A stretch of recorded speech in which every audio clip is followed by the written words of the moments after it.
Uncharted 4 wrapped up the story of Nathan Drake and Elena Fisher perfectly. No more fighting through private armies to uncover lost cities and stop deranged men from acquiring legendary treasure.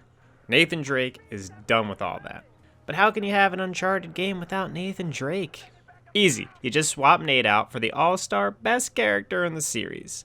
Lost Legacy puts the wonderfully snarky Chloe Frazer in the driver's seat for this spinoff, which makes perfect sense. After all, she is the best driver in the business. So let's just get started and tackle the spin-off story as well as the last entry in the Uncharted series to date, and that's going to be Uncharted Lost Legacy.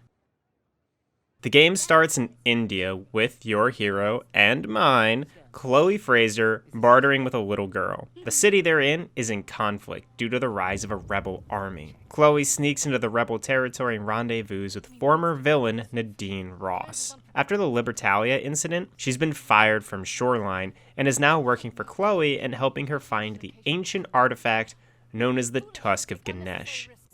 The rebel leader is a warmonger called Asav, and he is also after the Tusk. So Chloe and Nadine sneak into Asav's headquarters to steal a certain key clue that Asav had acquired, this golden disc. But this is a more slower start to an Uncharted game than usual. We don't get a lot of cutscenes, and we get zero flashbacks. It's all in the moment, which I like a lot, and sneaking through the city builds up the threat of Asav's army. As far as gameplay is concerned, it's basically just Uncharted 4's core gameplay. There is one crate puzzle in the game, and when they try to do a second crate puzzle, it fails miserably, and Nadine just swears off crates entirely. It's cute to acknowledge that there were a lot of conveniently placed crates throughout Nathan Drake's last adventure. Anyway, the two break into Asav's office and swipe a golden disc of Ganesh. Asav catches the two burglars, and it turns out he's worked with Nadine and Shoreline before. The two escape with the disc and head out to the Hoysala ruins, the last known place of the Tusk of Ganesh. I like that there's a lot of friction between Chloe and Nadine. They're not friends, and they don't really get along at first. Chloe just needs some hired muscle to help keep Asav and his army off her trail. It turns out that this is Chloe's Libertalia, or her Francis Drake's lost treasure. Her father was an expert on the Hoysala Empire and knew all about the Tusk of Ganesh, and he passed down his knowledge to Chloe. Chloe's now using that knowledge to find the lost treasure her father died looking for. They reach the land where some Hoysala ruins are scattered. The grappling hook gets reintroduced as well as the car. This is one of the more famous levels in Uncharted. This is the only true open world level in the series. And to be honest, it's also one of the best levels. You drive around the area, and there is a lot to do. So let's just get the mandatory stuff out of the way. You have to climb up this central tower, and then there are 3 other locations that each have faucets that, once activated, unlock the way to the end of the level. So those are the 4 mandatory places you have to go. Each of those structures have different challenges you have to complete, be it puzzles, platforming, or combat sections. And they can be tackled in any order you want. There's also another structure, and this one is an optional temple that gives Uncharted's first side quest. Throughout the level, there are these 11 Hoysala coins that are scattered throughout the zone, and each one requires you to complete a challenge to get. They're kind of like shrines from Breath of the Wild. The challenges vary from harmless to being pretty fun. And because the level is an open world, you can tackle any of the locations and any of the challenges in any order you want, if you want to tackle any of the optional stuff at all. Once you get all 11 Hoysala tokens, you can unlock a special amulet item that rumbles the controller, shines a light on Chloe's wrist, and makes a noise whenever you're near a treasure. One, I like that it does all 3 things, so that, you have like sense, visual, and audio acknowledgement that something is nearby. But I also like that the reward for collecting these optional treasures just makes collecting other optional treasures easier. I also like that you can turn off the amulet in the pause menu if you don't feel like using it. I also like how much fun completing all the challenges to get the amulet are. The puzzles here are, without a doubt, the best in the series. They're really fun to do. After getting through each mandatory fort, a cutscene plays where Chloe and Nadine open up more to each other. This whole level is just great.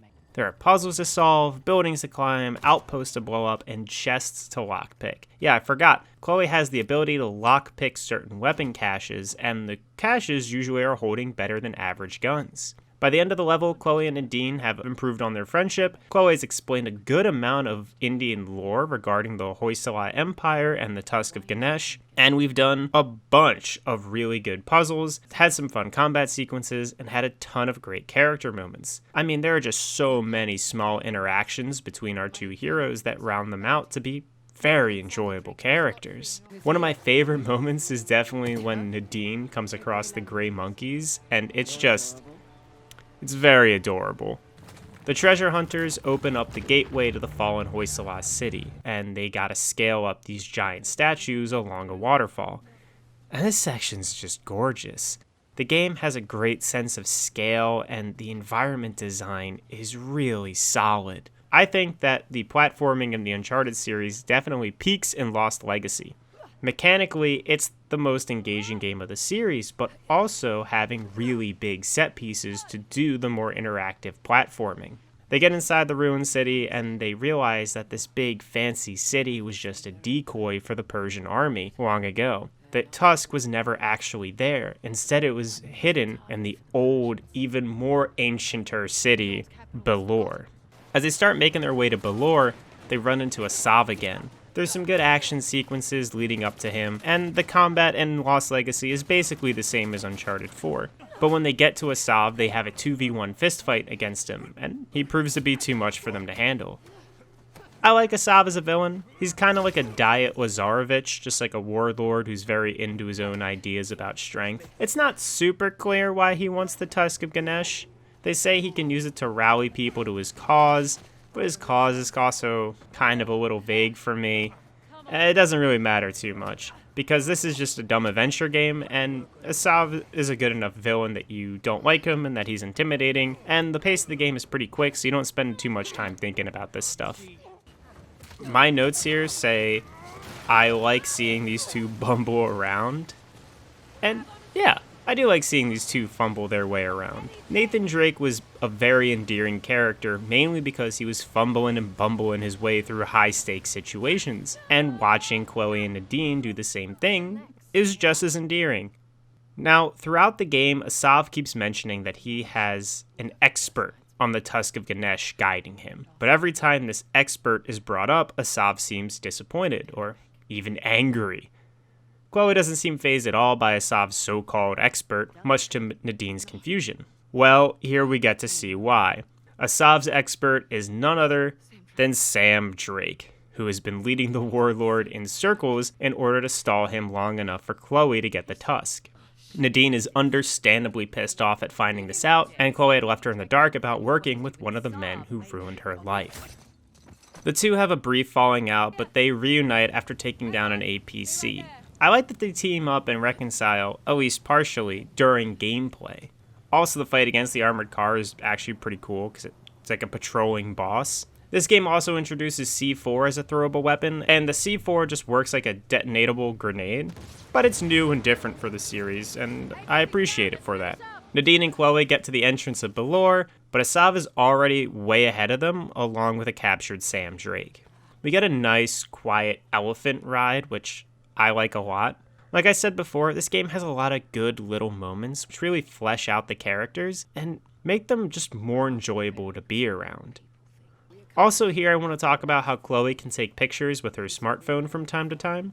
I like this little optional inclusion because in Uncharted 4, Nathan Drake is telling Sam about all of his adventures, and Sam asks, well, did you take any pictures? And Nate's like, no, but I got these cool drawings. So it makes sense to me that Chloe would want to take pictures of her adventure, and some of these pictures are just nice. Like taking a picture of Nadine on top of the Ganesh statue, or even here where Nadine is taking a picture of Chloe with the elephants.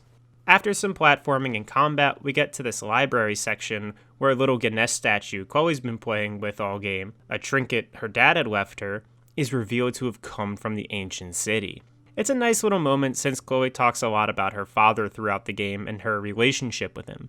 And this is a nice moment to realize that her dad also made it to the ancient city of Belor. we get another fun little moment of Nadine pushing Chloe into a pool, and then we get to climb a giant statue of Shiva. And this section is fun on its own, but it's also pretty reminiscent of Uncharted 2's Statue Man climb that Nate and Chloe did in order to find the map to Shambhala. After the platforming is done, they get into a shootout with some of Asav's men, which ends with them getting captured. Here we get to meet up with Sam Drake, and him and Nadine get some squabbling in before the gang is rallied up and led to the chamber of the Tusk of Ganesh. Asav says some shit about the power of the Tusk, and he leaves the trio to drown in the ruins of Balor, while he escapes with the legendary treasure. Our heroes chase after him, and the interactions with Sam and Nadine are pretty fun. Nadine has certainly gotten a lot more chill, but I also just like the cocky goofball energy all three of these characters bring to the table. It's also here that I noticed my first and only real technical difficulty throughout the whole series of Uncharted. Nadine just started T-posing on me. I mean, a quick restart from the last checkpoint fixed it right up, but I thought I'd mention it nonetheless. Moving on, it turns out Shoreline has shown up. They're working on a trade deal for the Tusk.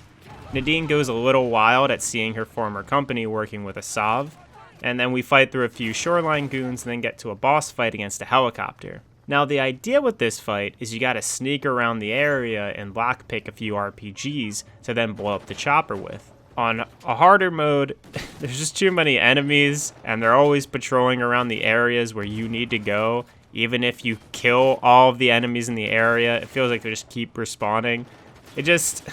I don't know, man. I don't normally care for difficult sections in games, but I feel like this boss really slows down the pace of the third act. Whatever, after they take down the helicopter, they retrieve the Tusk of Ganesh from Shoreline. It turns out Asav had traded them the Tusk in exchange for a bomb, and the bomb is currently on a train heading directly for the nearby city. Chloe decides she'll play the bloody hero and gets ready to go after Asav on her own, but Sam and Nadine decide they're tagging along with her. It's in the final level here that we get one of the best, if not the best level of the entire series. Easily the best finale Uncharted has to offer. It begins with a driving section, then you grapple onto the moving train while Sam drives off. Chloe and Nadine fight their way through the ever-escalating army of Asav while fending off enemy cars and trucks. And then there's a part where Chloe and Nadine get separated and Chloe has to do a driving section alongside Sam to 1, catch up to the train, and 2, put the train off course so it's no longer headed to the city. And I love that Chloe, who we are told in multiple games is the best driver in the business, gets the game with the most driving. The open world driving level is amazing, and the finale driving is also really good. Chloe crashes back onto the train, and she and Nadine have a rematch against Asav. And while the actual fist fighting against the warlord isn't that mechanically challenging, the spectacle of it all, of them doing team attacks and just the train zooming by and the final combo, it all looks so cool and feels so much better than any other fist fight in the series has. What I'm saying is like, there's a time and place where mashing the square button makes you feel like a badass, and this would be the appropriate time and place. Chloe and Nadine defeat Asav and escape the train before it falls off a cliff and then it explodes in the valley below them. They not only saved the city, stopped the warlord, but they were also able to get the Tusk of Ganesh, which marks Lost Legacy as the only Uncharted game where the heroes walk away with the treasure they originally set out for. The ending is nice. Nadine gives up on being a mercenary in order to partner up with her new friend Chloe, and they smile their way into the sunset. Before replaying these games, I remembered thinking Lost Legacy was the best in the series. But after playing Uncharted 2, I wasn't sure. And after playing Uncharted 4, I became even less sure. Honestly though, I was right the first time. Lost Legacy is, in my opinion, the best Uncharted game. You're always in the moment, never diving into flashbacks or flash forwards. There are only 4 characters, the 3 treasure hunters and Asav, which means the cast gets a lot more time for character development and interaction. And this game has the most character interaction and development of the whole series. Chloe and Nadine are really fun and likable and enjoyable to be around. They play off each other great, and once Sam shows up, he fits right into their dynamic. Lost Legacy has two of the best levels of the whole series, if not more. But the standouts are definitely Chapter 4, which is the open world section, going through the Hoysala ruins, and Chapter 9, which is the big train finale. Combine that with the most modern and updated graphics and combat from Uncharted 4, it's just an improvement all around. The story is relatively well paced, we get to go to some particularly gorgeous looking locations. I mean, the only real gripe I can think of is that this game requires knowledge of Uncharted 2 and 4. I don't think the story or the characters can really be enjoyed to the highest extent unless you kinda already know who Chloe is, and if you already know Nadine and her history as a mercenary, her history with Shoreline, and obviously her history with Sam Drake. But man, did I love playing this game. I forgot how much I enjoyed playing it. It definitely is a fun-filled action-adventure romp with really likable characters, enjoyable set pieces, fun platforming, and good enough combat. Lost Legacy may just be a spin-off of Uncharted, but to me, it stands out as the pinnacle of the series. Thank you so much for watching. Have a good one, and take it easy.